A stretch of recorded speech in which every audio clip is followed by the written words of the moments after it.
Okay, welcome function folks. First day of applications for exponential functions.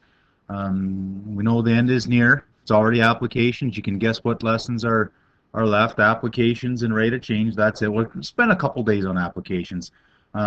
Today, all on exponential equations. And I'm hoping that a lot of this stuff will feel familiar because you've done applications from grade 11. So this is a sheet in your package. You should have this somewhere probably. And the top, in place of a 3-minute review, is all these formulas, and they're all kind of the same. All of them have this form. And in fact, depending on who you had for grade 11, these might look more familiar, by the way, where it's something like C is always the initial amount, and it might be called, in some textbooks it's P0 for initial population or something like that, but it doesn't matter. It's what we would consider the vertical stretch factor is the initial amount. We often see this sort of thing, maybe, where R is the increase rate for, this would be a growth function, and Y equals C1 minus R, so this is less than 1 now if it's a decay function. And if you're used to these styles, fine, go ahead and use these. That's totally up to you. By the way, the financial formulas from grade 11 are just a version of this, right? Where I is the interest rate per period, X is how long you're investing for, and so on. No big surprise that these two things go together. All right. Doubling time and half time are special cases, and it's kind of weird, but the base is always 2 for doubling time, and this is the idea of how long does it take a population or an investment or whatever to double in size, where D is the doubling time and T is the amount of time that's gone by, and M is the amount at the end, just like in all 3 of the formulas. For a decay function, we could think of it as this way, but we also think of a decay function where H is the half-life. The base is a half, and H is the half-life, how much time it takes a quantity to decay. So we see these sorts of things in like radioactive material. How long does it take for radioactive material to decay to half as much, or like the value of a car to decay, that sort of thing. This is where we use this formula. So here's the first example. Population of Ferdville is 2,500 and grows by 8% per year. How long will it take for Ferdville to double in size? And so we read that question, we look back to our formulas, we think, well, which one are we going to pick? We're going to write down one of these formulas and write in some of these things, but which one are we going to do? And as it turns out, it doesn't really matter. I think probably because of that word, you're probably thinking this formula. So let's take that approach. I'm going to call this method 1. We're going to actually do this 2 ways.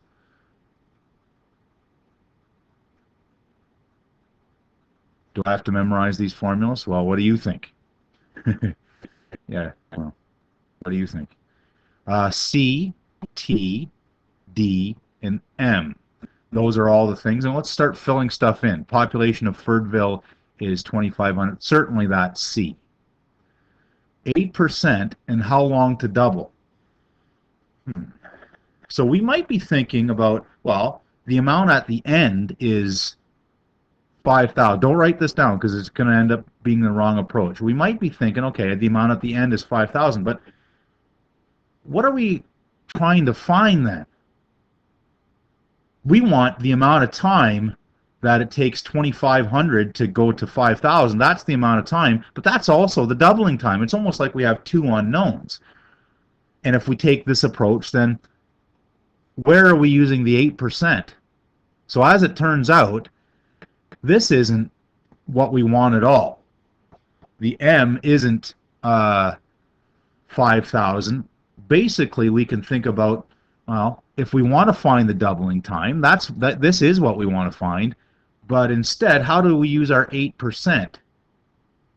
Well, what we can do is we can pick a time value, Like 1 year is a good one, by the way, because if it gets 8% higher from 2,500 in 1 year, then the amount at the end after 1 year would just be 2,500 times 1.08. You say, well, where did that come from? Isn't it 8%? Well, remember that if it stays the same, it's 100%. We want 8% more than that. That's why a lot of students like this form of the formula better than just the base A, because they can see the 1 plus the 8%. 8% written as a decimal is 0.08. And then I'm not even going to calculate that. You certainly could, because it's just an easy value in your calculator. But now, you see, I can substitute in. I only have one unknown, and over here, 2,500, 1.08. My C value is 2,500, and I've got 2 to the exponent t, which was 1 year, over d, the doubling time, and that's what I want to find. Notice my unknown is in my exponent, so I'm thinking at some point I need to take the log of both sides. And I will, but I can't yet because this 2,500 is in the way. So what's the next step? Is to divide both sides by 2,500.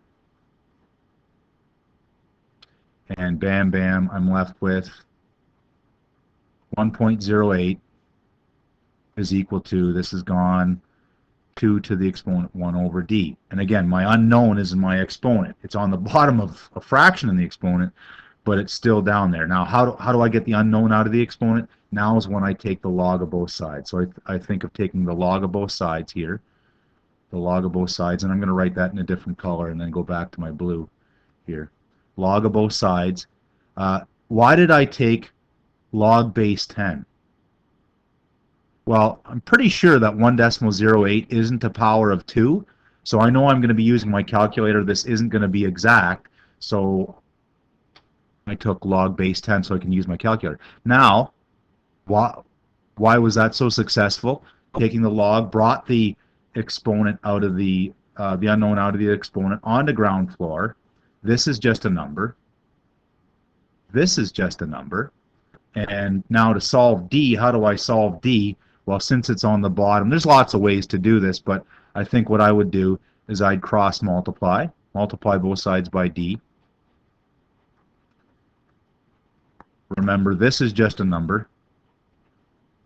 Divide by that number now on both sides. Log of 1.08 on both sides. And d is equal to log of 2 divided by log of, that's supposed to be 1.08. It's kind of messy. But just jam that into your calculator and you get, that's around 9.006 years. It will take about 9.006 years. Tricky. No, 9 years. Let's just get real that it's 9 years. That's tricky. This idea of using the percentage to bump it up 1 year and then find the doubling period using my formula. What would this look like if I chose the other formula? If I chose this formula? Okay, well, let's try that. Dividing line here. Here's method 2.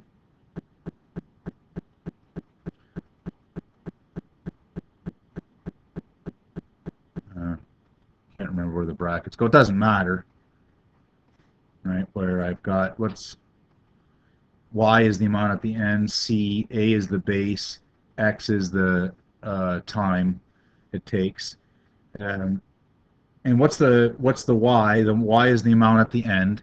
This is the idea of at the end we want it to be 5,000. Well, why don't I use the 1 year? Well, I'm going to find out how long it takes the 2,500 initial population to grow to that. Now, this is, by definition, the doubling time. How long does it take 2,500 to go to 5,000? Well, what's the base? It's not 2, because I'm not talking about a doubling function anymore. I'm talking about a growth function.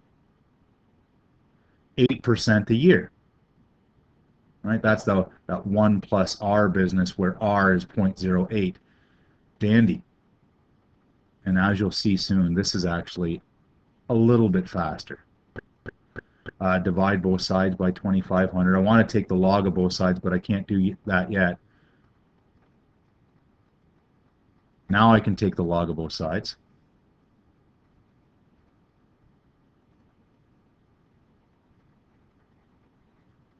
X comes down to ground floor.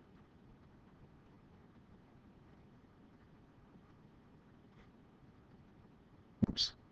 Log of 1.08. Log of 1.08. And look, you're going to get the same answer. Of course you are. There's what you put into your calculator before. X is about 9 again. Is it always easier if you do it this way? No, and in fact, sometimes you have to do it this way because the doubling time or the half-life is given in the question. Okay, so you've got to be careful, and we'll see an example like that soon. Example 2, let's check our time here. It feels like it's time for, yeah, time to stop. We'll pick it up in part 2.